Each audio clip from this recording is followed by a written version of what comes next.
and this entire football team shows up, and they had a list. They're like, okay, who is grade AA? Who is D Scamurai? And of course we're all like,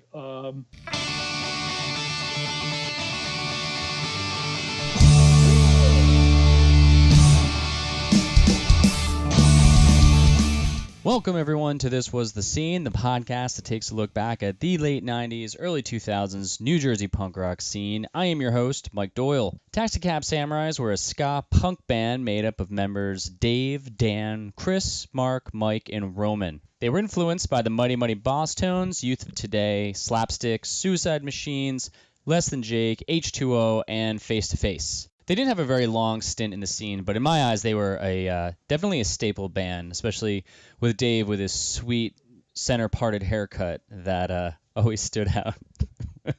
Sorry, Dave, sorry. I asked frontman Dave Flores if he'd grace the podcast with his words, and he agreed. Here is what we talked about: the North Jersey pop punk Facebook group, his daily life with Robert J. Heiner of Humble Beginnings, his first band called Urine, what made them go the ska route, Back to the Beach introducing ska to the masses, being courted by Some Records, his uncle's hand in how Roulette Records became Pinball, the demo he still owes Joe Polito, Ben from Random Task, the benefit of getting your music on all the compilations that came out, what was the dynamic like in the band, Reza, John Bigwig's influence on Dave's facial hair, the face-to-face Suicide Machine show at Irving Plaza, getting work shirts printed as merch, the Tuesday Broadway's West Orange show, 2000 Flushes incident, and a ton more.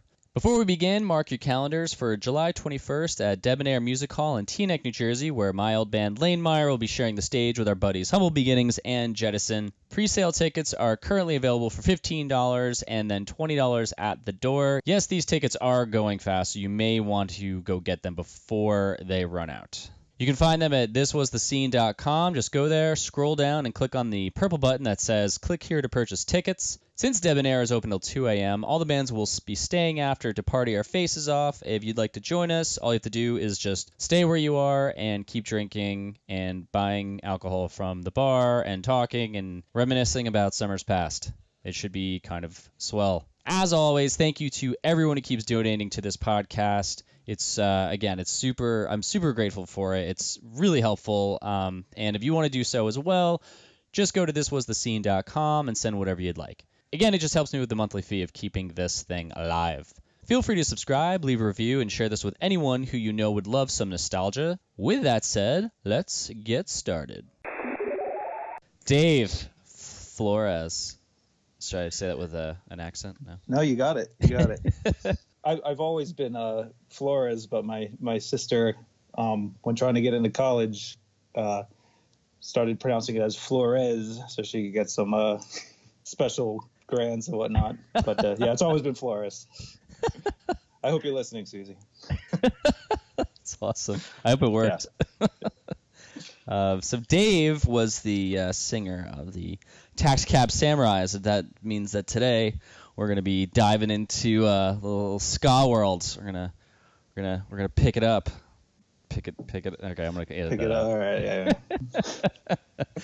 But yeah, so Dave was the singer in Taxicab Samurais, and he is gracing the podcast today. So thank you Hello, for giving me your time. Thanks, man. Yeah, of course, man. This has been actually really, really cool. I've been enjoying every single one of these. Good. Awesome. I love hearing that. I've heard, I've mentioned a couple times that some people have reunited or just like randomly talked to someone else. Has that like through this? Yeah. You know what's cool about this is I feel like everybody has been super active on that NJPP board. Yeah. Where, it sort of kind of died out for a while. So I guess there's been a lot of like reconnecting with old friends and other bands, I suppose. Yeah, I feel like the group has been way more active in the last couple months.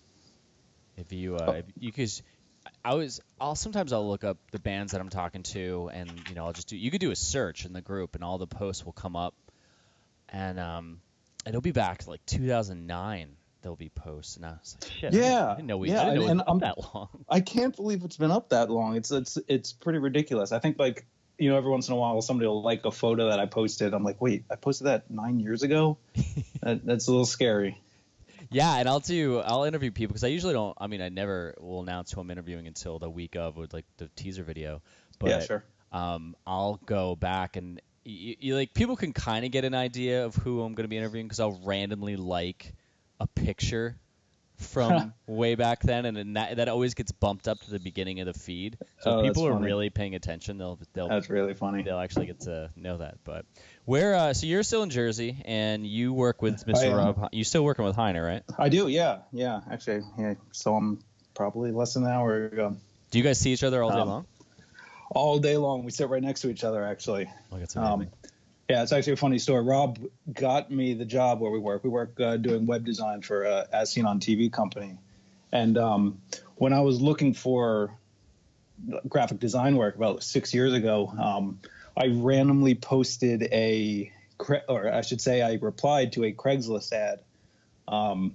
And not even 2 seconds later, I get a Facebook message or an instant message from Rob, excuse me, being like, hey, so let me ask you, or what are you up to? And I'm like, just, sitting around applying for jobs. And he's like, tell me, do you have, like so-and-so talent with, I don't even remember what it was, but basically he was reading my resume verbatim, and it was way over my head, and I was like, yeah, that is me. That's totally me. Yeah.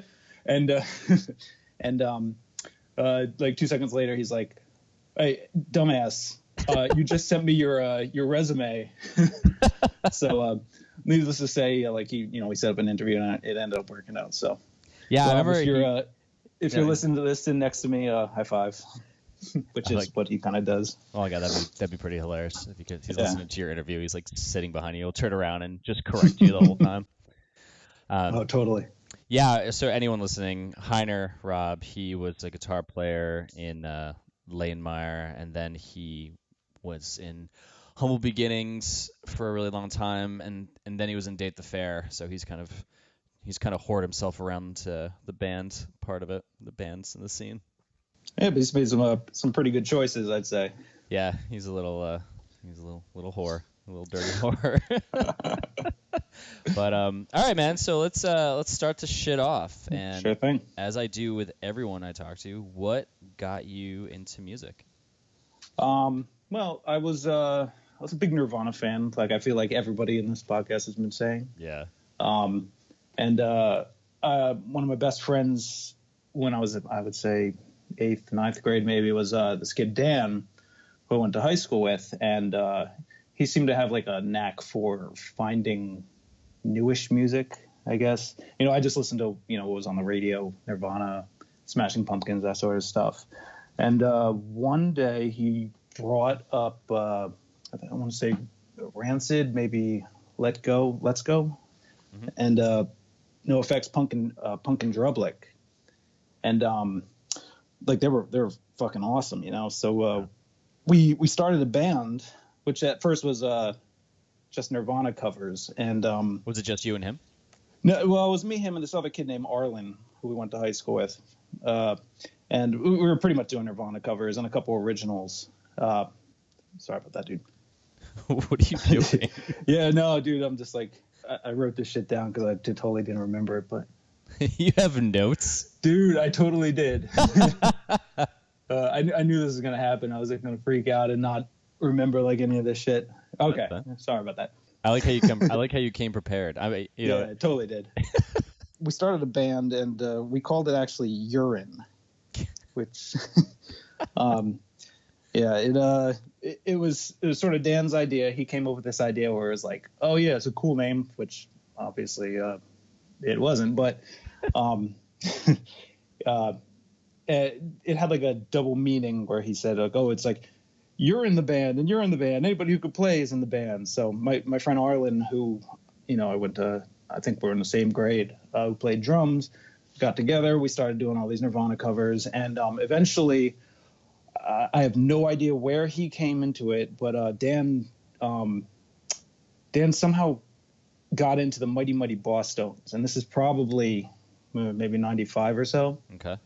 And he was, trying to explain it to me. He's like, yeah, this band has horns. They're cool. They play like punk rock with like Rancid and No Effects, but they have horns. And I'm like, well, that doesn't make any sense. Like, what kind of band has horns, And then he sort of actually explained to me what ska was, which, to this day, I probably couldn't really explain to you aside from just as upbeats and you say pick it up a lot. So somehow we went from playing like talent shows as like a Nirvana cover band to writing ska songs, and eventually I think we had like a big high school talent show that we were supposed to do, and we decided that Urine wasn't a very cool name, or actually not a very cool name, probably not a name that would be accepted in the talent show. Yeah, possibly not. Yeah. So this is probably like early '96 ish, and we started thinking of other band names, and one day we're walking from high school and he came up with Taxicab Samurais, which I have no idea where it came from. He just kind of just threw two words together. I think it was because I remember like at the time literally going through a dictionary and looking for cool words, like, oh, we should totally call the band Makeshift, or we should call the band like random words that like hadn't made no sense together. But he came up with Taxicab Samurais, which somehow just rang, and I was like, okay, yeah, sounds good to me.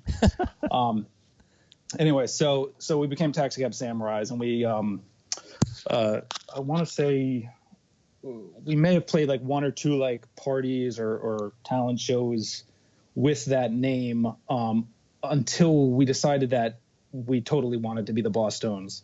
So why? What drove that decision? Like, was it you? Was it him? Were you guys all on the same page? Like, what was it about that sound that you're like, I want to go in that direction? I think we were both really getting to ska at this point, but I think the ska bands that we liked, there weren't many that we knew, I should say. Less Than Jake, I think, was one. Yeah. Operation Ivy was another one. But the Bosstones were like the main one, and just the fact that they had horns, we were like, obviously we got to fill out this sound, So we recruited a bunch of the kids from the band, the high school band, to play with us, and basically like a couple practices in, we played a talent show, and I think we even covered 2 Bosstones songs. Do you remember which songs? Oh yeah, Where Did You Go was one, and the other one was Kinder Words. Was this the Bosstones stuff that was when they broke into MTV and they had? No, this is a little bit before that. So that album I think was Let's Face It. Yeah, wasn't the one before that was like a Yellow album or something? Yeah, like that? yeah. That was what was that called? Question the Answers. Yes. Question the Answers. That was a great album. But yeah, I'm not entirely sure, but I think those 2 songs may have been on that album. Okay. Yeah. But yeah, so we it sort of just kept on from there. I remember. Do you remember that movie? What was it called? Back to the Beach. Mm-hmm. Totally. I think that was my first introduction to ska, was when they did the Jamaica ska song. Same here. But I thought she was saying Scott the whole time. I think for a couple of years I thought she was saying Jamaica Scott, and I'm thinking like, what the fuck is Jamaica Scott mean? And I'm like, and who's this dude who's got this brown suit on and a mohawk and just dancing all weird in the sand with a saxophone? Yeah, man, that was Fishbone. Yeah, that was Fishbone. That was my siblings and I used to watch that movie all the time when I was little. It's a great movie. Yeah, totally. But years later, like when I actually got into ska, I was like, oh, is that what they were talking about? Yeah. Oh, I totally get it. And then and they're teaching you how to snake, basically. Yeah, they totally were. That's so funny. Yeah, I was never a big skanker personally, but oh yeah, we kind of led the dance, but with the music, but you never actually. Yeah, no, you know what it is? I think I'm not a dancer. I don't dance well. I don't even know how to dance, and I have no rhythm when it comes to dancing. Like musically I can play. I keep rhythm great, but like when it comes to dancing, I'm all over the place. So like if I would ever go to a ska show or something, I'd try to skank and I'd be in it for like 5 seconds and be like, okay, I'm totally screwing this up. But it was a thing, I guess. Yeah, I always thought it was really easy. I think there was one show where I did it, maybe, and then after that I was like, yeah, I don't want to do that anymore. Yeah, no, good decision. So were you had you been playing guitar all through high school up to this point, or did you kind of pick it up when you met Dan? I actually picked it up when I met Dan. He was playing the bass at the time, and I don't think we wanted to start a band at that point, but I was like, oh, bass is cool. Well, I'm going to play guitar. My dad was a guitar player, so Okay.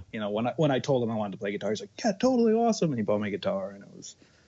How did you learn? Did you go through tablature? Did you know how to actually read No, music? mostly self-taught. I mean, I had a family friend who gave me lessons here and there, but it was mostly like recording stuff off the radio back in the day. Yeah.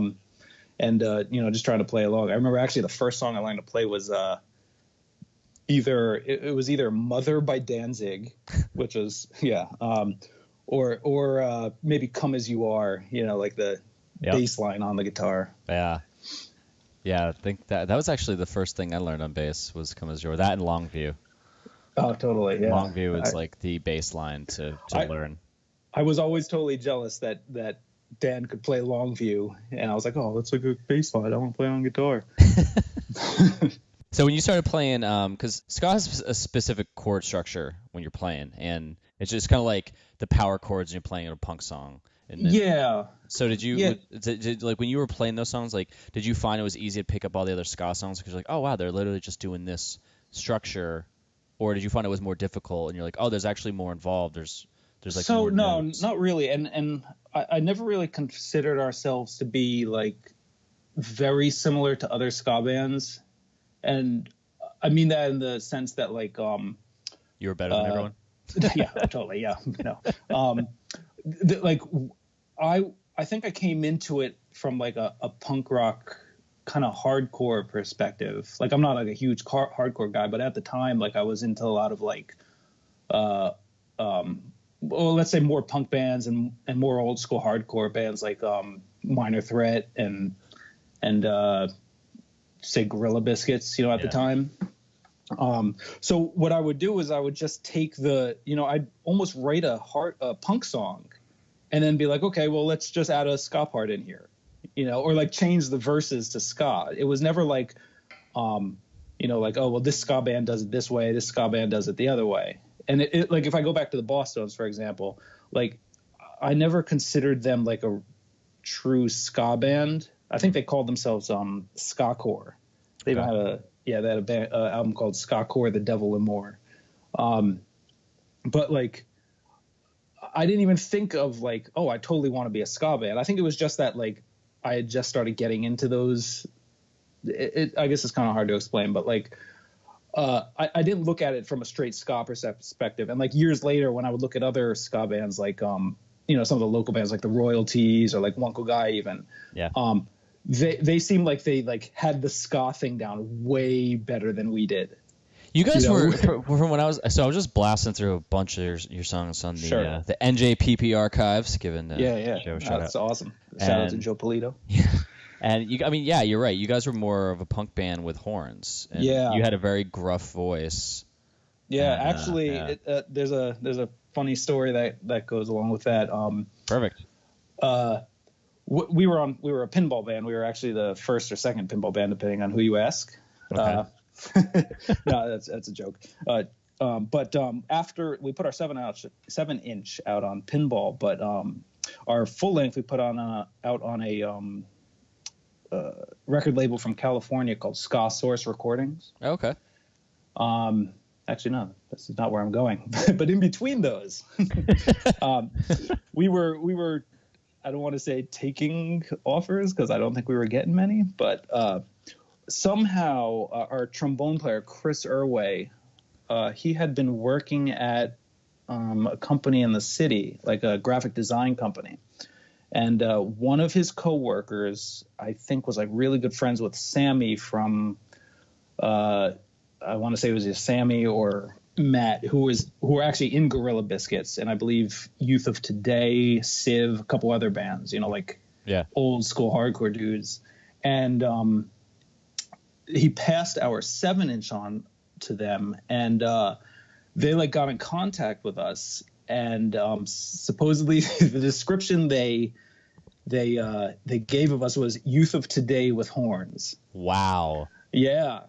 Like I was like, now when looking back on it, I'm like, oh my God, that's so awesome. Because actually the record label that they started at the time they were starting this record label was Some Records, which so Walter started that. Exactly. Walter, Sammy, and Matt, the three of them. Oh, I didn't know that. Yeah, and they actually and this I wish I could remember a lot better than I do. But they actually, I want to say at least Sammy and Matt, I don't know about Walter, and it's a little hazy, but they flew out to one of our rehearsals.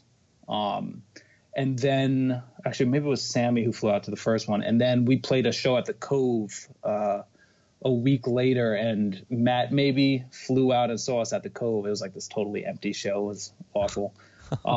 But needless to say, we did not end up being like one of the first Some Records bands. Wow. But, it was still one of the coolest things I think I remember from those days. Yeah, I remember Some Records. They kind of came about. I thought they came more in the early 2000s, or were they around in the late 90s? Oh yeah, I like after I'm looking up some old stuff because my memory is like terrible. But their first release was 97 or 98. And I think they put out a Hot Water record, the first maybe. I think they put Hot Water's record out when they got back together after going to break up the first time. Oh really? I think so. That's the one with Remedy. Yes. Wait, that's called? I think that's Caution. Yeah, Caution. Yeah. I feel great album. I feel like that they were going to break up, and then Some put them out. And it was like I thought that put Some on the map for me. Oh yeah, totally. And we always had a joke like after that. We were like, oh, we could have been the first Some Records band. Although I think I looked it up, it was like they maybe had like a couple 7-inches out before that, and but I would be like, oh well, it was between us and Hot Water. It's a toss up. That'd be kind of fucking badass. Like, yeah, we're on the same label as Hot Water. Right? Yeah. Yeah. No big, no fucking big. What was your first song? That's hard to say because we were like, again, we formed as like a kind of alternative band, I guess, and then once we got into ska. What was your first song that's on an album, actually? Okay, so let's see. The first song that we recorded that wasn't, say, the demo. Okay, so let's say the 7-inch we put out with Pinball, which is actually under Roulette Records because he hadn't changed the name to Pinball. What's up, Jay Turon? Oh, shit. I didn't know that. Yeah. So actually, before we get into that, I'll tell you the Jay Turon story. Since he won't get on and tell it, so I know, right? You can be his and I did surrogate. I did text him. He's being Jay. So Jay, if you listen to this, do it. Come on, man. But Jay Turon had, I believe, agreed with Joystick to put out their 7-inch, which they had recorded at Tracks East. Yes. But he then, I don't remember exactly how it was, because actually I wasn't there. First time I met Jay Turon was in the studio. But I think he was hanging out where he used to work at this coffee shop, and I might be wrong about this, but some of the dudes from our band and our old friend Carter from high school were talking to him about like our band, and he was like looking for bands to put out, and I think John Castaldo was there, and he had seen us like play at New Prov or something, and John was like, oh, these guys are awesome, you got to sign them, and Jay was like, okay, cool, yeah, you guys are going to be the next thing I put out after Joystick. But ours ended up coming out first, I believe, because I don't know what the reason was. So it actually says Roulette Records on our 7-inch, but then by the time Joystick 7-inch came out, he had changed the name to Pinball, and that's. But it's actually funny because it says Roulette number 2, but they're Pinball number 1. I think I remember seeing that. I didn't. Yeah. I didn't have your guys' 7-inch, but I think I do remember that, and I'm wondering who Roulette Records was. Yeah, that's Jay Turon. Now I know. Oh, yep. Actually, I just Googled it, and there it is with the roulette logo. Holy shit! Coincidentally, so I have a somewhat famous great uncle who's he was a Latin jazz musician named Ray Barretto. Okay. And apparently, when he was big, he was on the Roulette Records that made Jay Turon have to change his name. Oh, really? Yeah, it was like totally coincidental, but very awesome. Oh, that's interesting. Yeah. That's why I'm sure Jay holds a little bit of resentment towards you for that. When you were younger, like kind of, going back, but like I talked to a lot of people, and when they were younger, they wanted to be in a band. And did you find when you were a little kid, you fantasized about being the front man of a band and like just playing, or did that kind of one day happen in high school when you met Dan? You're like, oh, that seems kind of interesting. I never thought I'd do that, but sure, I'll try it. I don't think I ever wanted to be a front man. I always wanted to be a guitar player, I suppose. I remember being little and listening to. Do you remember the Bill and Ted soundtrack? I don't know if you remember. There's a song by Extreme called "Do You Want to Play" or "Play with Me" or something like that. I remember Bill and Ted, and I remember Extreme. I just don't remember that song. Yeah, well, there was a song on the soundtrack which has this ridiculous guitar solo, and I was little. I used to be like, I'm gonna play this one day. It's gonna be so awesome. I'm gonna be the best guitar player in the world. And so, like years later, when I actually picked up a guitar, I was like, oh yeah, it's a lot harder than I think. But I never actually wanted to front a band. However, because we were so into Nirvana, I just kind of assumed I was going to be the lead, because Kurt Cobain was like he played guitar and he sang. So obviously I'm going to play guitar and sing. Yeah. Yeah. There weren't a lot of bass players that were frontmen to bands. Like, I mean, obviously like Lemmy. Yeah. But yeah, I remember, there was always like the frontman was always just playing guitar, or they just were standing free, like without anything. They never were rocking bass. And then I thought I always felt like when we'd play shows, like Chris was always playing guitar and singing. And then when I was playing bass and singing, I was like, oh well, this is like, I'm not singing all the songs and I'm playing bass. Like I thought that it just made more sense to have a guitar on than to have like a bass. I thought it looked weird.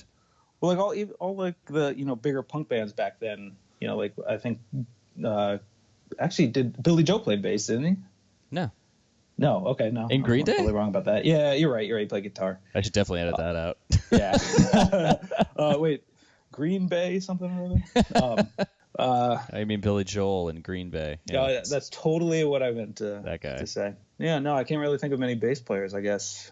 Fat Mike play bass? Oh, duh. Oh yeah, there you go. Yeah, no effects. So, oh, yeah. What did so who did the write, like who wrote the songs? Like was it you? Was it Dan? Like who brought the songs to the table, and you're like, it was probably me to start with, but it was never really like like this is my song, this is how it goes, everybody play this. It was more of like, hey, I got this riff, I got this idea for a song. I obviously couldn't play horns. So I'd bring like a couple ideas and then we just kind of roll with it. And then usually the last thing that would happen would be the lyrics, which I think I was listening to the interview you did with Tom Petty, where he was saying that something similar, which I was surprised. Would do the melody first and then put in the lyrics. Yeah. And I am. If you actually listen to some of the Taxicab stuff, there was not too much melody to the lyrics, or to the vocals, I should say. We were more of like, let the horns and the and the rest of the song do the talking. We just kind of yell over it. I think like maybe that was the hardcore thing or part of us. Yeah. But did you write in about anything specific? Yeah, most of the themes I would say would be very, I guess maybe DIY or be yourself almost. Almost all of our songs had this like idea of like non-conformity. Just, we got to remember when we were really active, we were still in high school. Yeah. We broke up, I think, 1999. I graduated from high school in 97, but most of the band was a year behind me, so they didn't graduate till 98. So it was like, you know, high school stuff, your typical high school stuff, like, oh yeah, I don't fit in with this crowd, you know, F you, you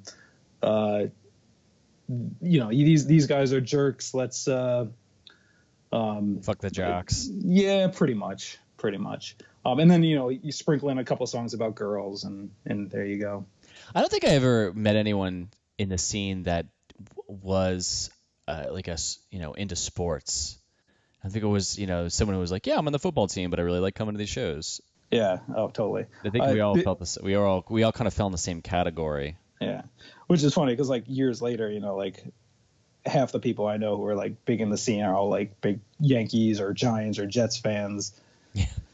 Well, like, I think like Heiner, for example. Oh, well, Heiner's, oh my God, he's always been a Yankee fan.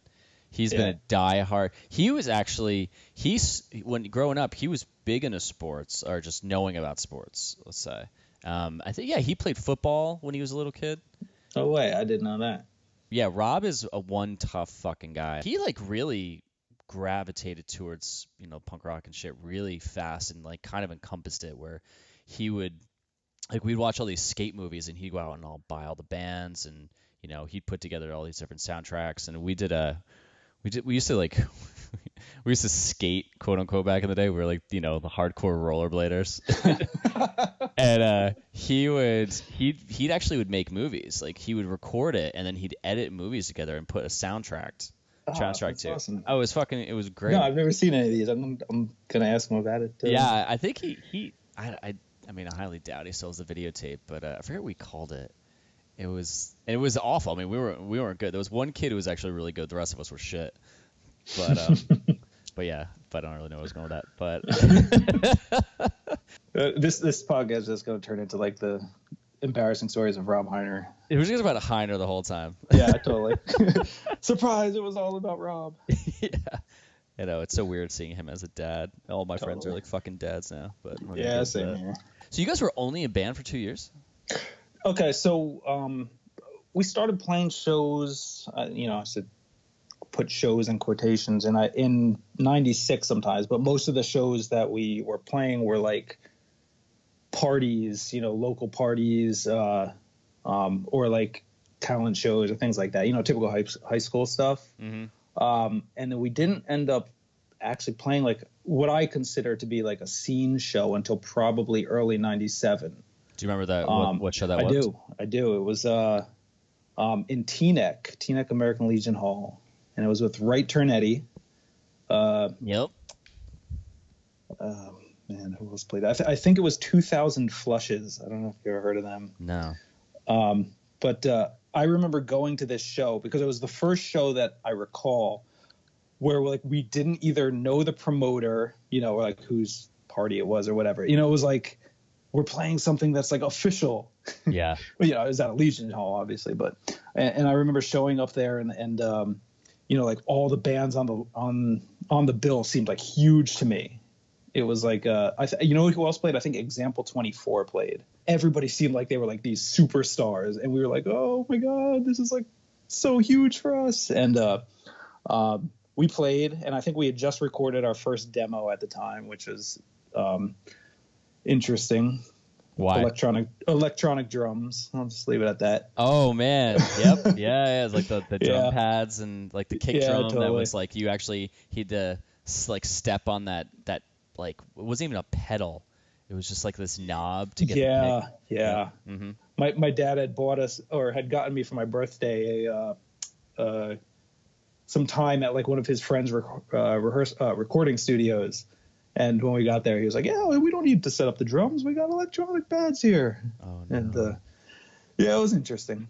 I have promised Joe Polito that I'm going to send him this demo, but I just haven't gotten around to digitizing it. Okay. Yeah. Anyway, but yeah, we played, and I remember like we sold a couple demos at the time, and I thought it was like the coolest thing. I was like, yeah. Oh my god, like people we don't know are buying our stuff. One of whom ended up being Ben from Random Task. Oh wow. Yeah, and I only know this because like from that point on, we always called him like Taxicab fan number one. I think I ran into him years ago. I was living in Hoboken, and this is after he was in Arm for Sleep, and they broke up, and he's doing this like kind of a techno thing. He was playing at Maxwell's, and I was married at the time, and she was like, "Oh my God, do you know Ben?" I was like, "Yeah, this is let me introduce you to Hogtime." I was like, "Little Ben." Yes, exactly, Little Ben. I was like, "Oh my God, it's Little Ben." He's like, "Yeah." I'm like, "I'm sure you probably hate me calling you that, but whatever, I don't care." It's like, wow, it's so embarrassing for this dude. I'm calling him like a Little Ben, and now he's like, his band was huge, and his wife. Oh yeah, totally, yeah. He's like married to some super fucking hot chick now too, which is amazing. The girl from 30 Rock.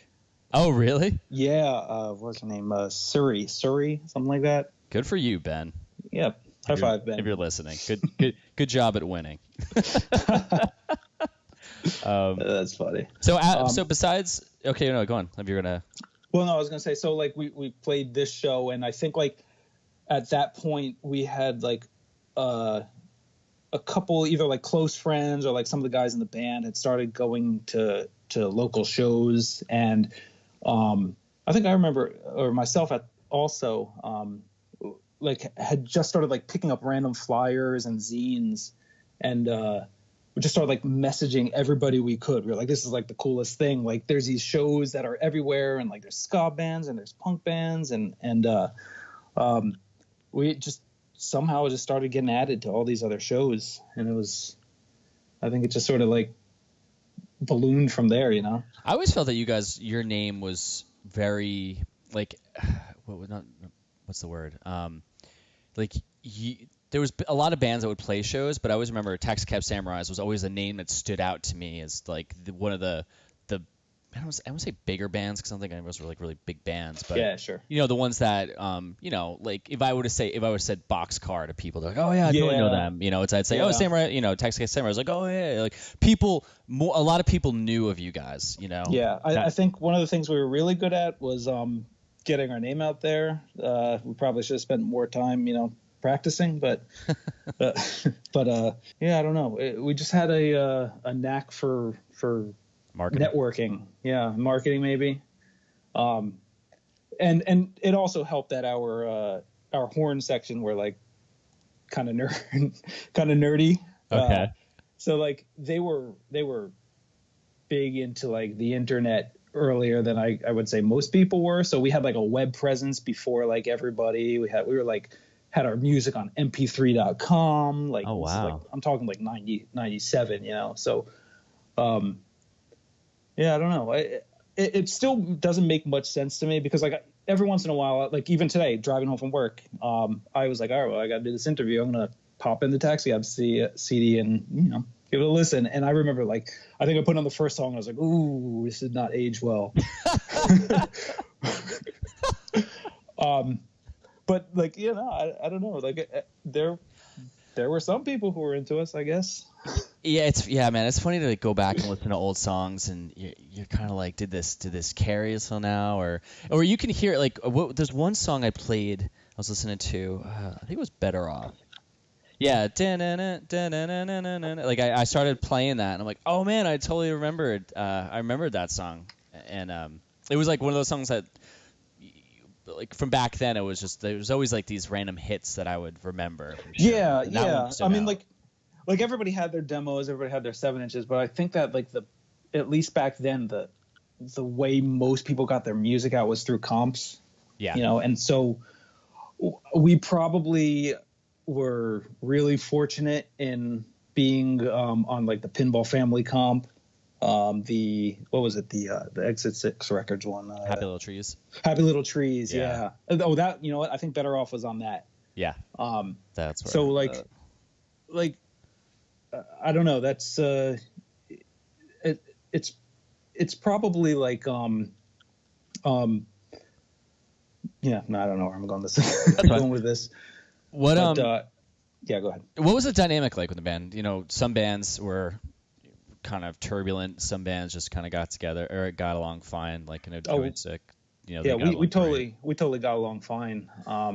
We were aside from, I shouldn't say aside from, but like we replaced Arlen, our drummer, sometime before we recorded the 7-inch with this dude from West Orange named Roman. But other we've never had any issues. We we practiced once or twice a week, usually on weekends and play shows. Let's say we practiced a Friday night and played a show on Saturday night, but there was never any issues with the band. One thing I did regret, no, I shouldn't say regret. One thing I, always thought about was being in like a smaller band, because we had 6 guys, and I can't imagine how like one cool guy did. I think they had 8, maybe more, who knows. But like coordinating for like a show, especially like we didn't have a van. You never had a van? No, we never had a van. You never had a van. so imagine a band with 6 guys, and like a bunch of sedans.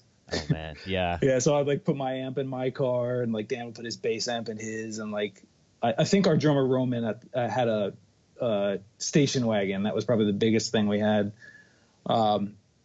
But I would always imagine. I was like, imagine if it was just like 3 of us. We could totally play all the time. We could, tour. We could do all this stuff. But that's how it goes, I guess. Did you want it? Like, did you guys ever talk about?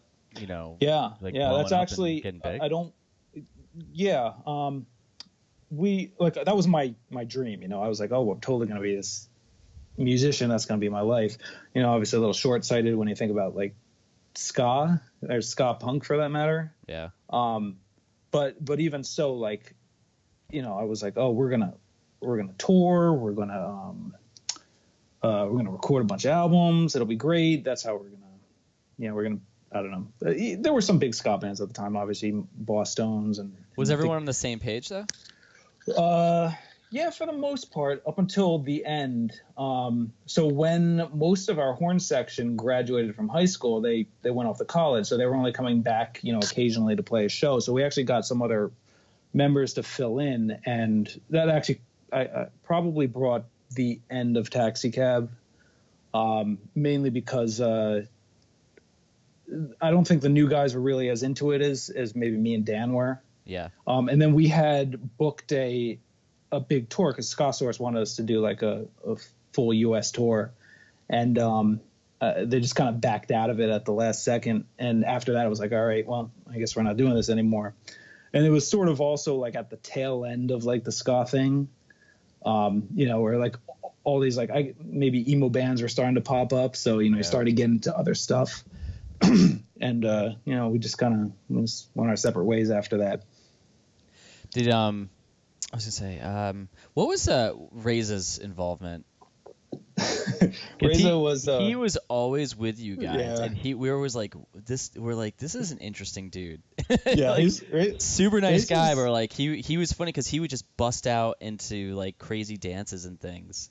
He is he was Reza is an interesting dude, and he is definitely the most hardcore dude you'll meet these days. He still goes to shows. He still goes out. Yeah, you ask him about bands, he'll tell you about them. But back then we went to high school with him. He was like one of our best friends. So every show he was out there dancing. He was out there doing his thing. Like, he'll deny that he skanks to this day, but he used to skank. He had this like weird. I can kind of remember. He had this like funny.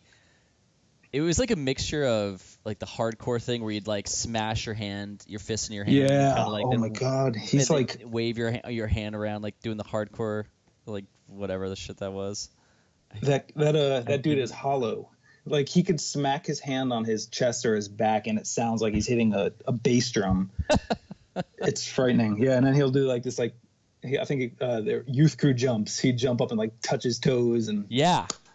Yeah, so I guess he was more of a hardcore dancer. It's now that you mention it, it sort of reminds me of again, brings it back to the Boss Stones, but like I don't know if you've ever seen the Mighty Mighty Boss Stones. Yeah, the guy who's like the dancer yeah, guy. Yeah, and I think they called him the Boss Stone. Well, Reza was our Boss Stone at times. He would come up and just dance on stage and. Yeah, we because I remember that because we had a buddy of ours, Brian. He called him Punk Rock Elvis. He had an Elvis costume that he found on Salvation Army. It was just this white it was like a white suit, and he put patches all over it, and he wore a cape, and we just called him Punk Rock Elvis. So he'd always show up at shows, and I hate to say mascot because I think it's degrading. Yeah. But he we would always show up, and everyone's like, oh, there's Punk Rock Elvis. I love how there were like so many like characters. Yeah, totally unique characters in the scene back then, like Reza being one, or Punk Rock Elvis, or like even Turon to like some degree. He he had such an air to him, Yeah. When he showed up in his giant car and his like hair all did up, you're like, oh dude, here comes like the godfather of the scene, Every time I saw him, I was like, that guy must get laid so much. Yeah, you believe me, I'm pretty sure he did. I was like, damn, he's got fucking style. Yeah. Dude, I love Jay. Jay's the best. Yeah, he was a charismatic motherfucker. Yeah, he is. Let me see. I have like a ton of kind of like jumping all over the place here. Yeah. When did you? This is kind of. When did you give up the middle part, the middle parting of your hair? Oh God. That always stood out to me. Okay. Like you always had this like hard part down the middle, and these like giant fucking brown. Curly like locks. No, not the hair, but like just like your outfit. Like you always were like. The Jinkos. Yeah, the Jinkos and like and but there was like there's always this like hard part in your hair, and I'm like always like you'd always stand out. I don't remember where it came from. I do know that at one point, like I was shaving all around the sides so that there was just hair on the top, and it was like long and like hanging over. Where that came from, I have zero clue. I do remember, though, that at one point, probably somewhat early on, I decided that I was just going to shave my head, go just completely like, just lose long hair in general. Yep. I do remember having a goatee after that. Yeah, there's a picture here on yep. Google. And it was right after I cut my hair. I grew the goatee, and I grew it specifically because John Castaldo had a goatee in Bigwig. That's right. And I was like, that dude is awesome. I'm growing a fucking goatee. Good job, John. Yeah. This is all your fault, John. Oh, my God. Did you guys ever was there a specific show that you played that was just this huge fucking show that you like never forget? You've never forgotten? Yeah, there's like a handful. Like there was a lot of shows that I was really surprised at the turnout. Did you guys ever play any shows at the Milburn Church? Yeah. Yeah. But like I organized pretty much all of those. I think there was like one or two that were not me, but I just remember the turnouts of those were always like huge. We would always like be turning people away at the door. Was that like a big place? It's probably a lot smaller than I remember it, to be honest. But I remember just thinking it was like, this is like insane. There's so many people here. But there is one show that does stand out to me. It was at the Wetlands. Wetlands? Oh my God, the Wetlands. Right? Yeah. Yep. Yeah. It was a small venue, but it was a Moon Ska Records showcase. And who's a big band on that label? Toasters. Oh, okay. Yeah, and if you were a big band in ska, you were like Pie Tasters. Ska was I don't know if they were, but I really wouldn't doubt it. Okay. I think Hepcat might have been on Moon Ska. Yeah. But it was like a big deal for ska bands. I don't know if they signed many like ska punk bands, but we had a friend we went to high school with. His name was Carter, and he was working for Moon Ska at the time, and he got us on this showcase, and like I just remember showing up to this place, and it was like probably the first like legit show we played, where it was like I don't remember if how the turnout was, but I just remember being like blown away at like the sound system and like everything, and just like thinking, oh, we're totally a real band now. This is like awesome. Yeah, we got with our like miking our amps, and we're plugging into the soundboard. Yeah, exactly. Yeah, so okay, so the 7-inch, I had so when I talked to Boxcar, I remember the one thing that stood out was that their 7-inch had this really good artwork, and Yeah. you guys, I remember your 7-inch always stood out to me just because of that character on it. Yeah, There was something about it. We used that little dude for t-shirts, and he was drawn by one of our best friends from high school, Stu Carter, who passed away in 2000. But he did like so much for us. He did that artwork. He did. He got us like again on the Moonscar showcase. He got us on a lot of shows. He actually roadied for Less Than Jake for a while. He roadied for Bigwig. Yeah, I think he roadied for Bigwig before Monkey did. I remember that he wrote it for Bigwig. Yeah. Actually, a good Carter story is he was like somehow friend. It's so weird because again we're still so young at this point, you know. Yeah. We're like 18, 19 years old, and he knew everybody. He knew obviously Les and Jake. He knew Bigwig. He knew the Suicide Machines, and for some reason I remember going to a show at Irving Plaza. To see Face to Face and the Suicide Machines. I was just gonna talk about that show. Okay, yeah, go on. Yeah. And I showed up there with one of my friends, and we didn't have tickets. We were just like, oh yeah, let's show up. And we got there and it was sold out. And we're like, what are we gonna do? You know, we just came all the way out here, and Carter was hanging out outside. And we're like, oh dude, yeah, we're here, but we're probably gonna go home because we don't have tickets. He's like, oh, hold on a second. And he like went inside. He brings out Jay from the Suicide Machines. Wow. And Jay's like, oh, you guys can't get in? And we're like, yeah, we don't have tickets. He goes, here's my band pass. Here's another one. Just go in the front, bring it back to our merch guy. And yeah, it was like crazy. Like I don't know. Like Carter was just like such an outgoing dude, you know. But like it's crazy to know like his connections. Like that's fucking crazy. I didn't know. Yeah. I think I remember hearing that he was connected with somebody. I mean, I do remember now you said the whole Bigwig thing, but yeah, I thought for some reason I remembered seeing him at that. I don't know how I would remember seeing him at the Suicide Machine show. But I think I remember someone had mentioned that he was backstage or something like that, like with those guys. Yeah, right. I didn't even know who that band was until that show. Like we show up there. And that show, yeah, was sold out, and it was funny because Chris, he couldn't get a ticket, and prior to that, I mean, Face to Face was like his favorite fucking band like ever, and we saw them. He had seen them at Tramps, and then we saw them again at Tramps like about 6 months prior to that or something. It was right before their full length, their self-titled CD came out. Yeah. And so we go to the show. My first like real punk rock show like in the city was Face to Face, and it was just a fucking amazing show. So yeah, that was a great show. It was like unbelievable. So then we go to see the one in Irving Plaza, and the tickets were sold out, and Chris got so mad. He like wrote this like giant like letter to them and posted it on like the internet or something. It was just this like fuck you fucking sellout. Like, he was so pissed off. And then we were like, well, we're gonna go to the show. So we ended up going to the show, and Suicide Machines, I don't know if they opened, but they went before them. But I had never heard of them, and they came on stage and they started playing. And I was like, this band's fucking amazing. And like they played I'll Break the Glass. And, yeah. And we ended up buying that CD and just like wearing it down after. Oh, totally. Show. It was just so they were incredible. Like there was like a handful of bands that, you know, like when I really got into ska and punk that like I would put in my top 5, and Suicide Machines were probably like 1 or 2. Yeah.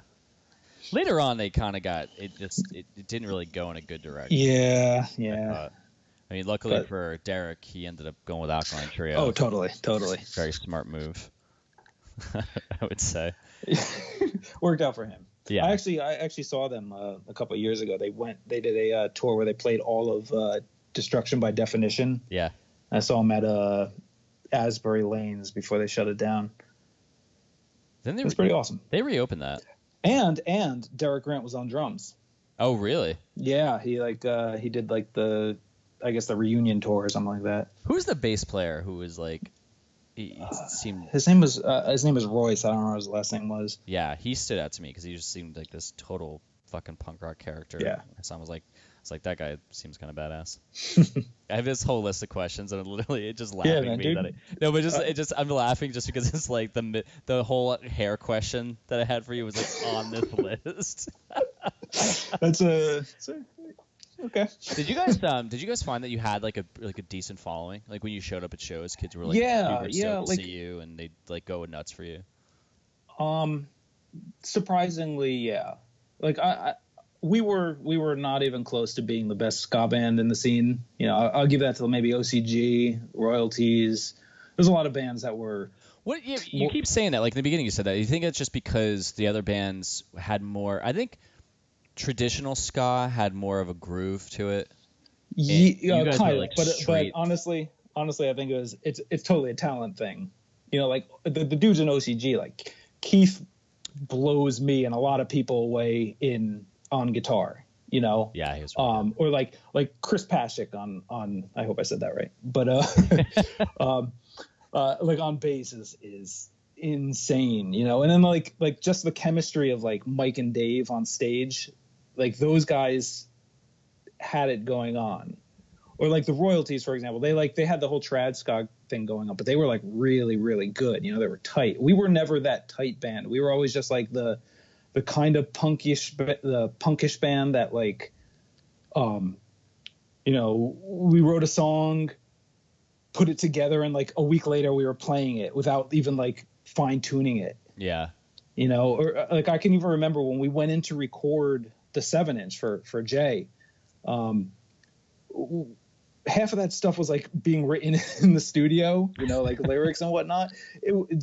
There wasn't much, I don't know. There wasn't much like effort put into like being super tight or being like, you know, like fine tuning our craft. Why do you know? think And that so, like, was though? Like, why didn't you guys put that effort into it? because, well, I mean, you probably ask everybody else in the band, but for me, it was just because I was a kid. I didn't even know.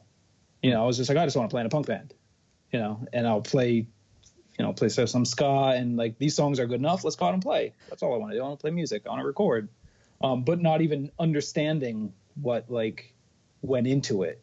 You know, years later, I think when we started, or I should say, I started Clark Street.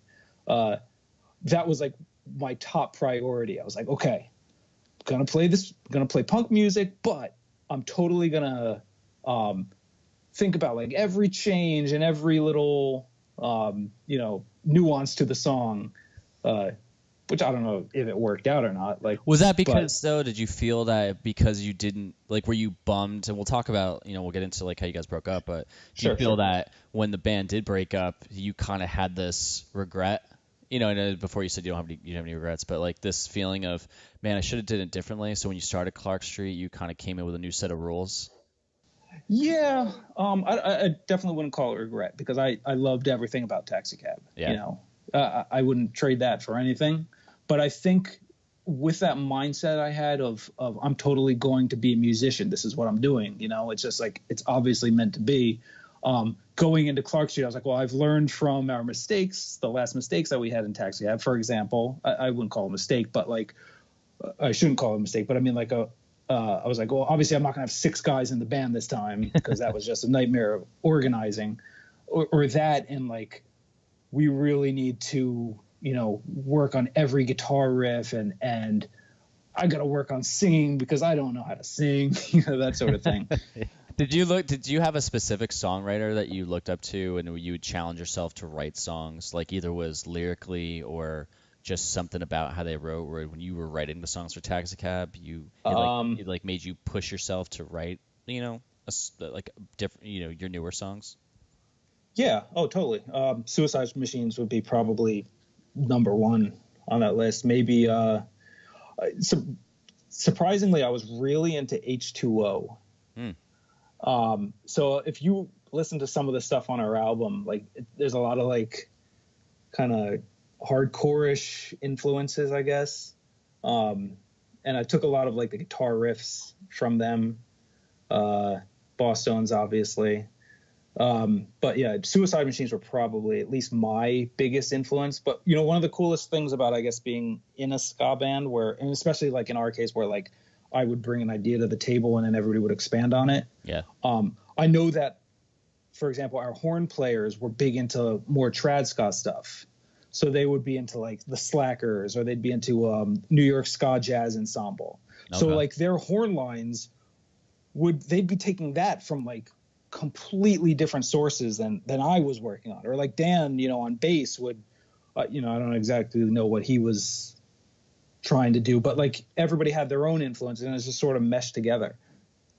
Yeah, do you feel like the horns kind of added this extra like melody to it? Oh, totally. Because I hated writing lyrics and I hated writing melodies vocally. So like if I didn't have to do it, we just let the horns do it. What when you wrote about you said a couple songs were about girls, was it like one girl or was there a few girls that you would write about? Yeah, no, it was mainly one. Okay, so in high school I was dating a girl, and when we broke up, I think that's actually no, I had one song about her.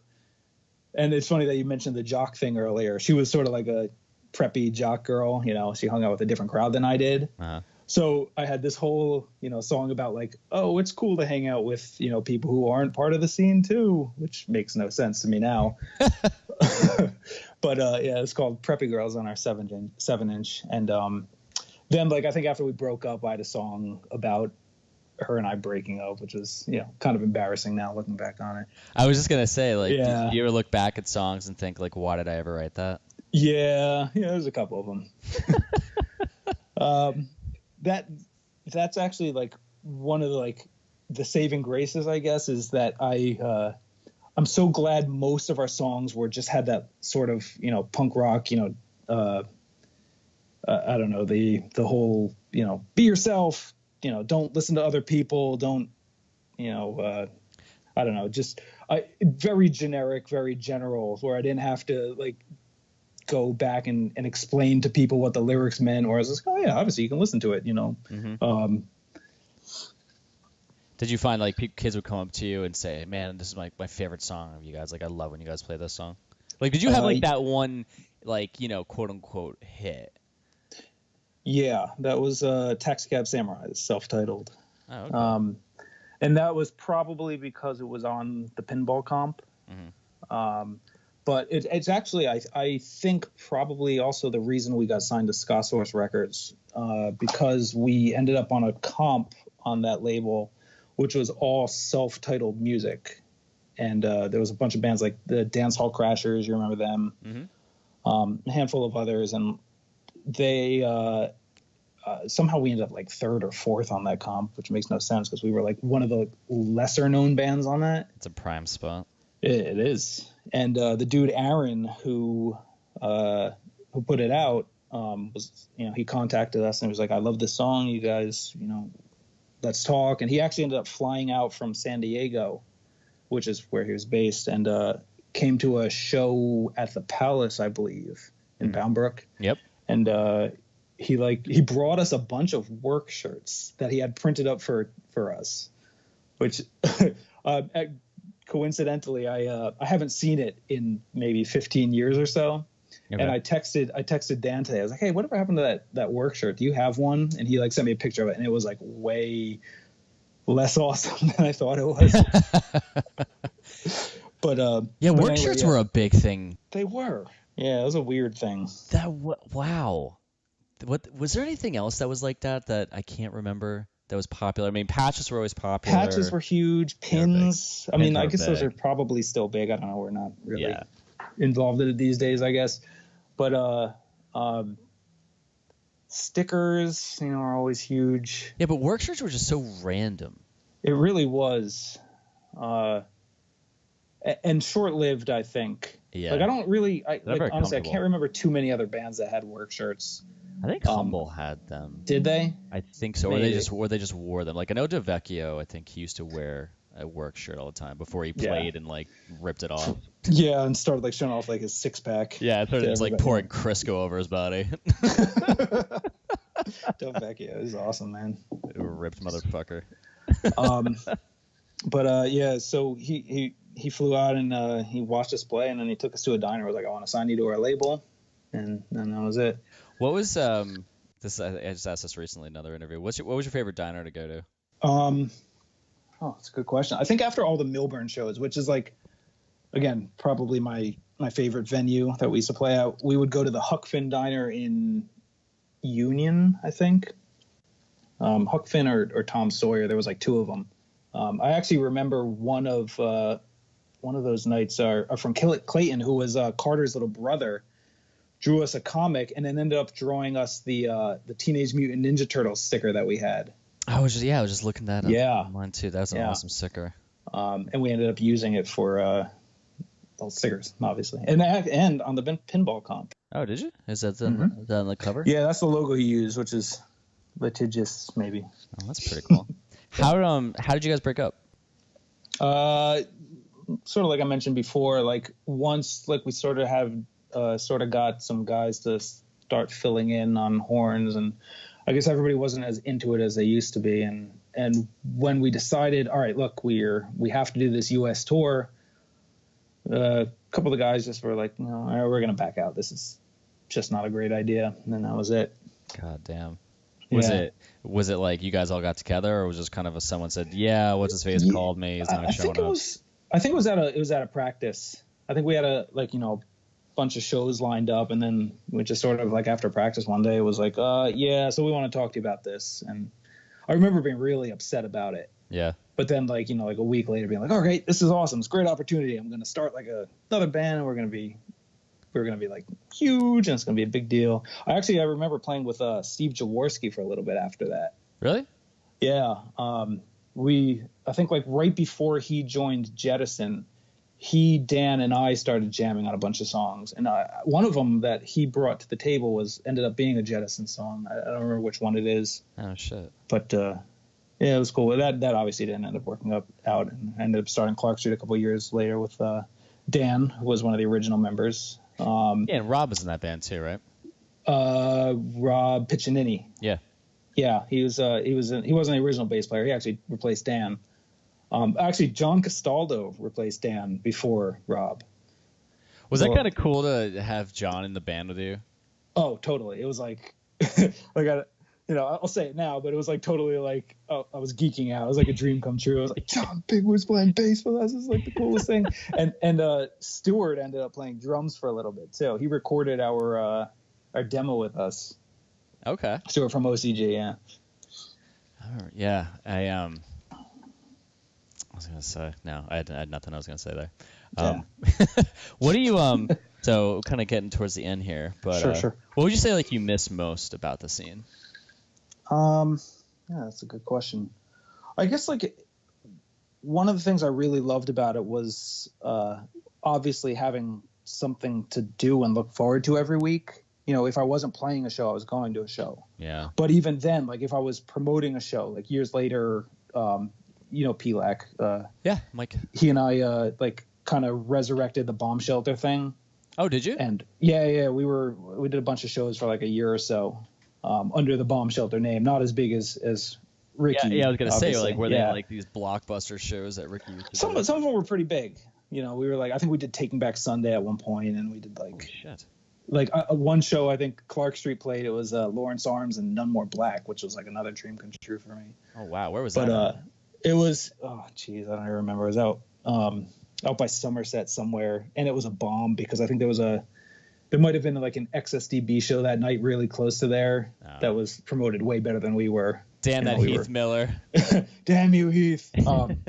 Yeah, so like if I wasn't looking forward to a show, like I was out doing something for a show, whether it was like going to Vintage Vinyl or Let It Rock or like any of those like record stores and bringing flyers, or like going to other shows and flyering. So like I almost felt like it consumed my whole life. So after the scene kind of like died down, it almost felt like there was a lot of spare time. Yeah.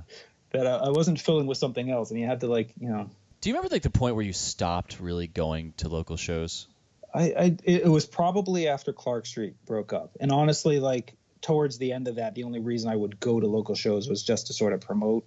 I got a little burnt out. Yeah. You start playing a lot of shows where where not many people are showing up, or it was a lot different than it was when we were in high school, where like every Saturday you could go to West Orange American Legion Hall and there'd be 200 people there. Like all of a sudden you're playing bars, or you're playing like shitty clubs, and you're the opening band, where like there's maybe 30 people there, and half of them are the other bands. Yeah. It got like, when I got back from LA and I kind of like started playing shows again, I remember just hating it. And this is like 2004. And I was like, man, like, why are people still doing this? Like, or I was like, it became kind of a, hey, this is something fun to do in the weekends, but I'm never gonna fucking tour doing this, because I just, I just don't feel like this. That whole energy, or that dream was just gone. And I'm like, well, I like writing music, I like playing. I'll show up and do it. But you never. Did you find, like, in Clark Street, like, you never got like a show, like a vibe from a crowd that you did back in. Absolutely, 100%. I mean, like, we had some good shows with Clark Street, and I love being in those bands. I love those guys, but like, it was 100% different than the Taxicab days. Yeah. It was, like, those shows with Taxicab were like just fun. Like, even if like we played like shit, it was just fun to be there. And like later on with Clark Street, it would sort of be like, oh, we played like crap, and like there's hardly anybody here. What was the point of even coming out? Yeah. But that said, it's sometimes I think about, like, I miss playing guitar. I miss sometimes being in a band, but then I start thinking about actually having to play shows, and that sort of cools it down a little bit. Yeah. Like, do you ever? I was talking one of the interviews I did right before, I believe this one. It's kind of talking about there's different. I think people forget there's different stages in your life where maybe there's a point where you're not supposed to like force yourself to be what you were back in the day. And it's like, I like playing guitar, but it's like maybe I'm not supposed to get up and just like do like new music now. Like maybe that, and if I want to do it, I would do it. But if it's like maybe I'm forcing it. Yeah, I could see that. I mean, you see that with a lot of bigger bands, right? Yeah. Like, they kind of just tore identity off over. Yeah. I mean, like, okay, good example would be the Bouncing Souls. I was a huge Bouncing Souls fan. Yeah. But honestly, I couldn't name anything after maybe Hopeless Romantic at best. And I think they've put out a couple albums since then. And if I've listened to it, I've always been like, this is kind of mediocre at best. Yeah. So I don't know. I don't know if like it's just the perspective of people who listen to it. It's like, this was a big part of my youth, and that's why it was such, that's why I was into it so much. Or maybe just the bands just get tired and. Yeah, I mean, they don't have they're writing from a different place now. Yeah. It's like what we all liked about the early music is that they were just starting to figure out how to write their songs, and within that they had, they had something to say, but all of a sudden 3-4 records later they're still saying the same thing. Yeah. It's like my buddy pointed out one time about Less Than Jake. He was like, they're always trying to get out of that fucking town. And I was like, that's a really good point. He's like, yeah, they've been trying to leave this town for like 5 records. He's like, why did they go? I saw somebody this weekend with a Less Than Jake t-shirt, and it made my day. Oh, that's amazing. I don't think I'd seen one in 10 years. I loved Less Than Jake. Yeah. I remember, I mean, they were so like, I don't know what it was about them, but it was right up at the time where Losing Streak was just about to come out. Yeah. And I remember a friend of mine in high school, she had gone to see them play at a Legion Hall show, and she brought pictures that she took. And this is like when Allison was still the tenor sax in the band, like back in the day. And I remember just being like, this is the biggest band. I was like, I need to see this band. I have to see this band. And we saw them at Roseland. I forget who they played. It was some core weird. Everything was something core back then. Yeah, it was. Yeah. It was some. It didn't make. It just was a stupid fucking show. But I remember seeing them the first time, and I was just. They were. It was like the biggest band I've ever seen in my life. And then when like Losing Streak came out, I just never stopped fucking listening to it. Totally. And Pez Core, I just couldn't stop listening to that. And I feel like, and like Hello Rockview, then I just like stopped really kind of like getting I think into that's the last one I was into too. Yeah. They So put out a bunch after either that. we got old or they just stopped being as good. Yeah, I don't know. I think I said it's one of the two. I mean, on that note, like, have you guys ever been asked to get together and play a reunion show? Never seriously. I mean, like every once in a while, somebody be like, "You guys need to get back together," or like, "You should totally, reunite." But that's probably not happening. Most of the band lives in various parts of the country now. Yeah. I think Dan and I are the only ones still in New Jersey. Do you still and keep up even with that, like, maybe a couple months ago, I was just messing around on guitar and I was like, oh, let me try to play one of my old songs. And I realized like how one rusty I've gotten at guitar and two, how fast we used to play. Yeah, you guys are really fast. Yeah. Like I was like, oh, this is just not happening. That'll never happen. Do you go to shows now? Like, do you still see? No. I have actually, no, that's not true. I maybe go to a show a year, but not like local shows. I think the last one I went to was the Boston's, sometime maybe in fall or winter. Oh. No, I wanted to go to that one, but I didn't make it out. But I saw them play. It was the 20th anniversary of Let's Face It. They played at I don't even remember what it was. It was in the city.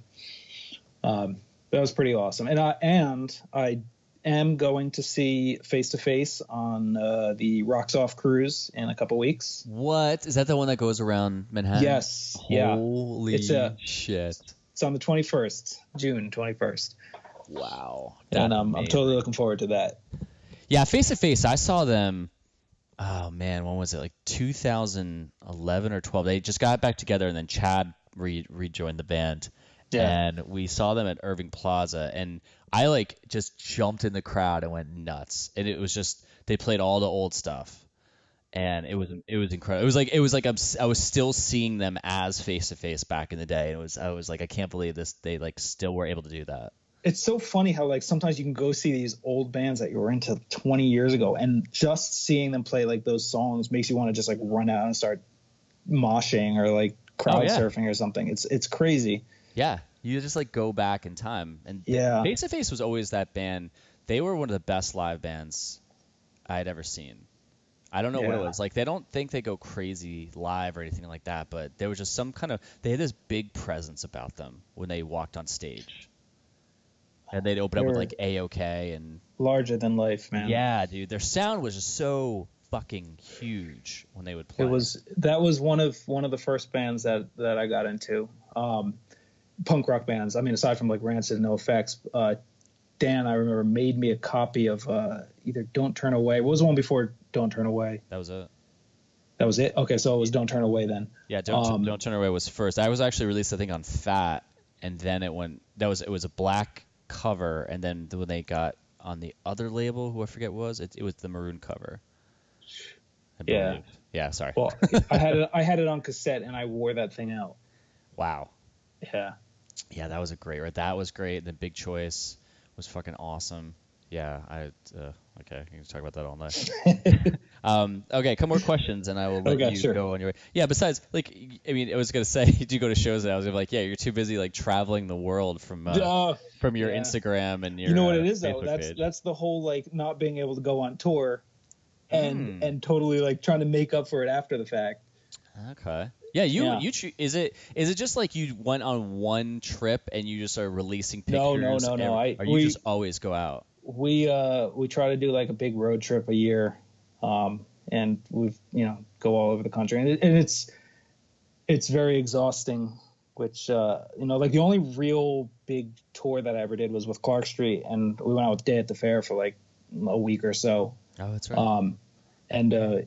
That was such like a fun experience that I just love being on the road. I'm sure you guys did a whole bunch of tours, right? You toured with the Lawrence Arms, I think. Yeah, that was the last one we did. Yeah, dude, that's awesome. I was a huge Lawrence Arms fan. Yeah, their later albums I thought were so much more catchy. Oh, totally. They're actually one of those bands that I think got better. Yeah. As time went on. Yeah, it was after they released that 4-song EP where the New Year's resolution, or what was that song that Chris sang? This year, yeah. 100 Resolutions. 100 Resolutions. Great That song. fucking song is so amazing, and so is Brendan's song about Yeah,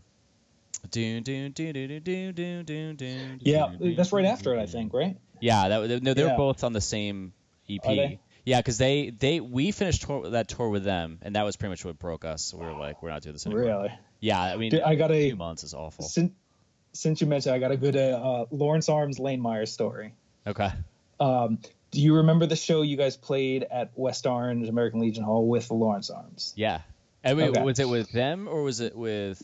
It was no. I'm sorry, it wasn't Lawrence Arms. Let me take that That's back. Broadway. It was Tuesday and the Broadways. Yeah. Excuse me. Yeah. But I don't know why Lawrence Arms reminded me of it. Probably because same members. Same guys. Yeah. But we at the time, do you remember at all like the NJ6 or excuse me X66 message board? So, okay, wow. You remember the NJ Ska message board and like the NJC message board? I believe so. Kind of. Yeah. So this was like the predecessor to that. Like basically people would go on the Exit 6 Records message board on their webpage and talk shit. Yeah.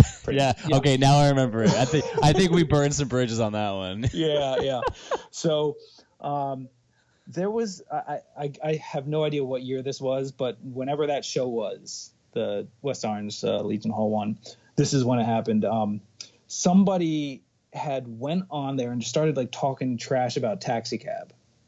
And so we're going back and forth. And I remember like the big players on the message board were me, Ricky Saporta, who was like on our end, and maybe like one other person.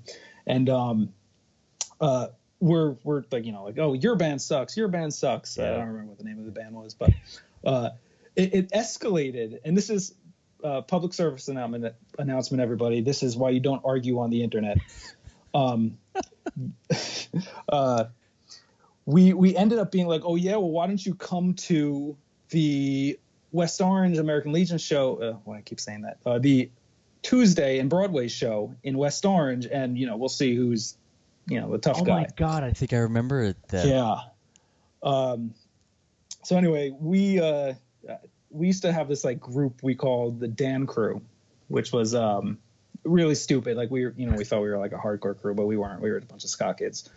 But we were like, oh yeah, we're gonna get all our members. It's gonna be fun. By members, I mean friends. We're gonna show up, and it ended up being like 10 of us showed up to this show, and we're like, yeah, we're gonna be, gonna show this kid. Well, he ended up being friends with the entire West Orange High School football team, and somehow ended up getting them to show up. So there's like, you could obviously picture it. There's maybe like 10 of us little punk rock ska dudes standing around, and this entire football team shows up, and they had a list. They're like, okay, who is grade A egg? Who is D Scamurai? And of course we're all like, I don't know. That's fucking great. Yeah. And I always felt really bad because like the show got interrupted or something, and like everybody came outside, and it was like this big ruckus, and it was like this big deal, and it ended up getting diffused, and only because I had brought one of my friends from high school who just so happened to be on my high school football team to the show with me. And he knew a bunch of those dudes on the West Orange team. So he was like, oh, dudes, it's cool. Like, these are cool guys. It was just, blown out of proportion. And they ended up leaving. But, like, I'm fairly certain that was, like, the end of our, like... Who is E? That's like fucking, like Jay and Silent Bob at the end of that movie, going around the country beating the shit out of all the trolls. I don't know if I'd ever sweat so bad. Holy fuck, that's amazing. Yeah, man. Yeah, that place had there's a few little fights that broke out there. I'm not gonna. Were there? I'm not gonna go into another one because it was one that I wasn't involved in it, but someone that I do know was involved in something there. Or maybe that was the place to just throw down for everyone to scrap. Something about West Orange, I guess. Yeah, right. Fights were few and far between, though. I think in those shows. Yeah, I don't remember there. Yeah, it was not like we were like a lot of scuffles. Yeah, like doing concrete shows or anything like that. Actually, a real funny story. We were playing a show. We were on tour. I forget we were. We were in like Ohio or something like that. And we're in this like warehouse playing, and these skinheads showed up, and they're just like being dicks around. And I said something, and the guy and it was in between songs. And the guy comes up to me, he's like, say that something, whatever, one more time, I'm gonna beat your fucking face in. And I'm just like, all right, dude. And he walks out, and I look at the crowd, and there's maybe like 40 kids there. I was like, who would have had my back if shit went down? And like everyone raised their hand. I was like, that's awesome. But this dude, I mean, he was legit like I don't know what the fuck life had handed him, but he looked like he came out of fucking jail, and I was like, I'm gonna die because I am not a big person at all. You totally just reminded me, and I know we're totally going over. No, it's totally fine. Okay. There was a Taxicab show in I want to say Hawthorne, and we again, I think it was 2,000 flushes randomly. But we were playing. We were up on stage. We're playing, and everything's going fine. I thought we were pretty tight, but there was like these random like skinhead dudes just yelling at us the whole time in between songs, and I couldn't tell what they're yelling.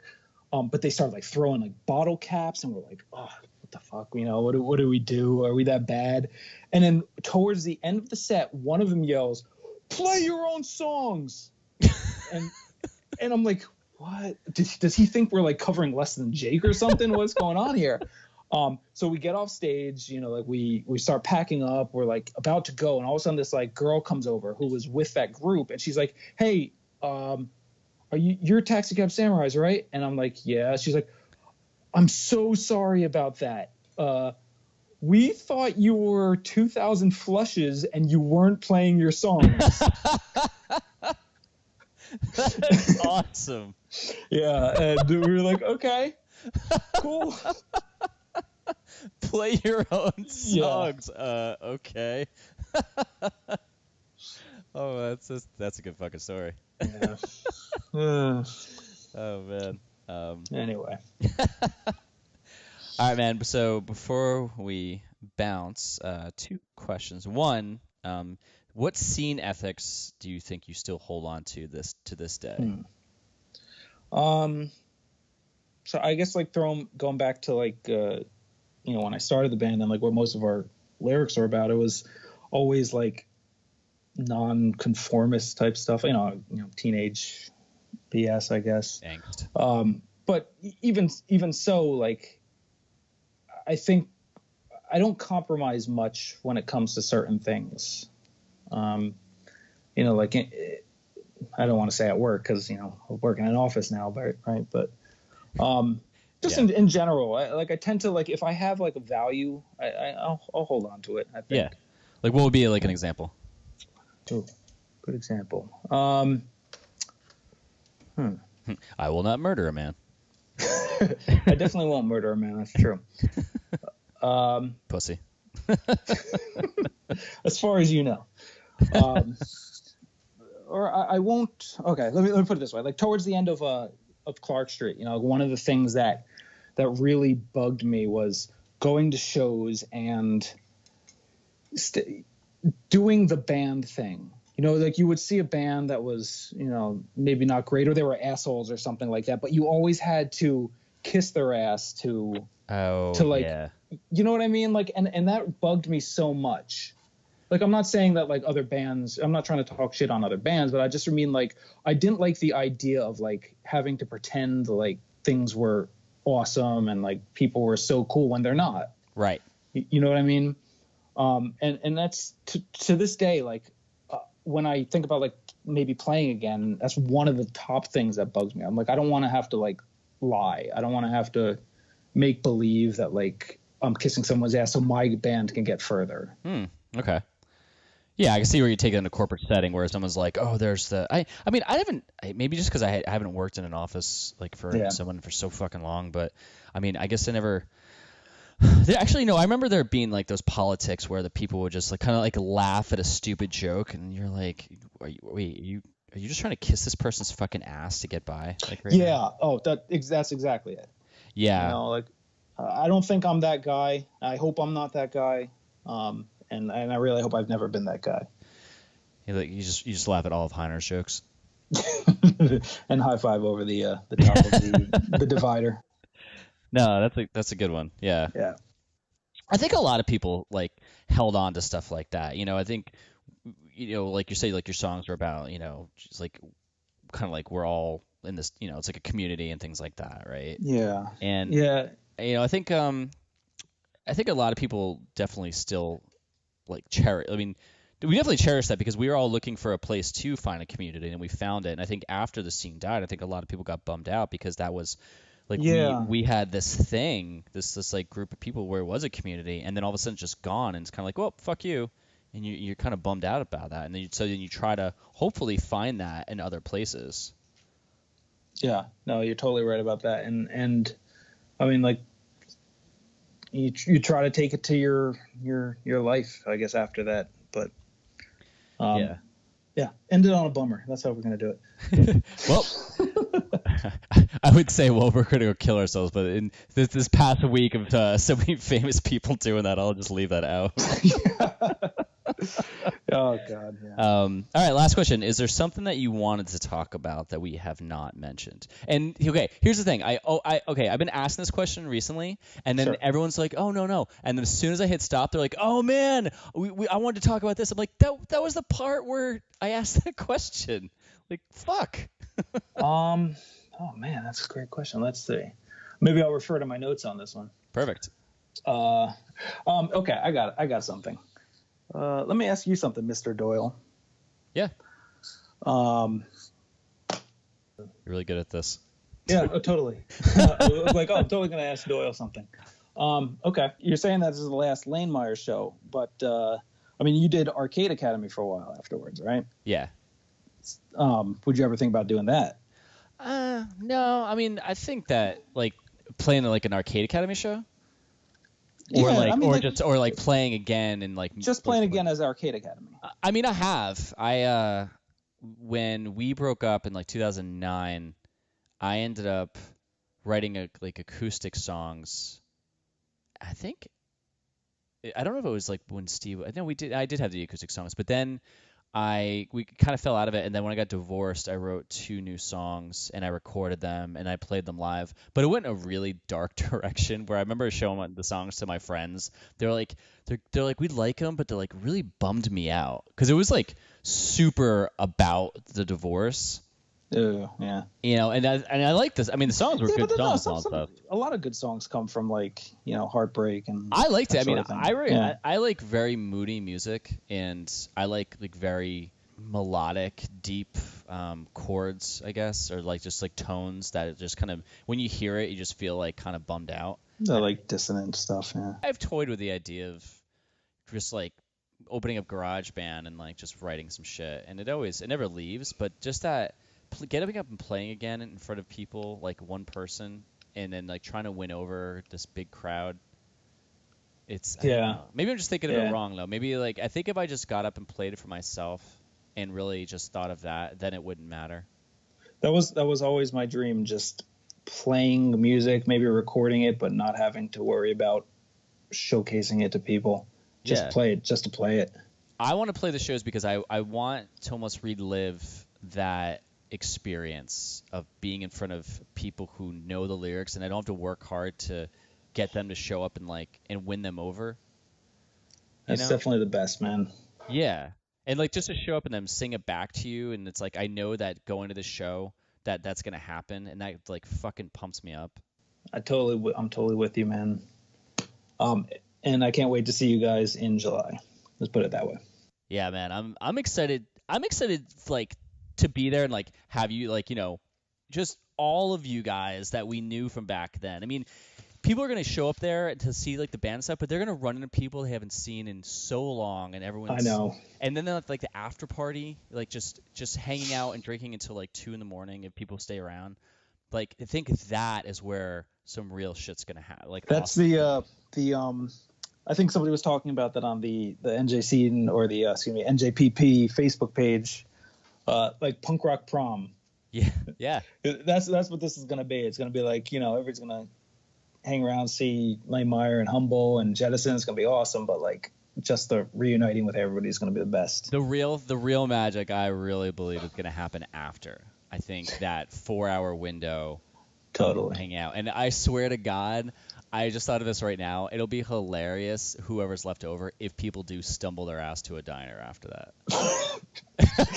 I hope so, man. I really hope so. I mean, we'll have to Uber there and shit, but I mean, look at that. I thought of this the other day, and like I'm definitely gonna end this, but yeah. I thought of the other day, like one of my favorite things, as depressing it is, like when I got married, like that was one of my favorite things in my life. Like that, your wedding day is like. We just did it so right, and it's sad that it's funny that I eventually, if I get married again, I would do that again. But I almost compare this show to the feeling of it, that excitement of that, because it's like what your wedding day is. It's like the one time in your life where you get the people that you love in one room, and the only other time that really happens is the second time is where you're not going to be around to see it. For this, it's like to have that happen where we all get to be in this space and like run into people and just reconnect and then also create this like awesome energy for a couple hours of playing music. Like I'm just super excited about what that's going to feel like, and I'm super stoked on it. And from somebody's just going to be there to hang out, I'm just as excited, man. Yeah. It's going to be fucking awesome. Stoked.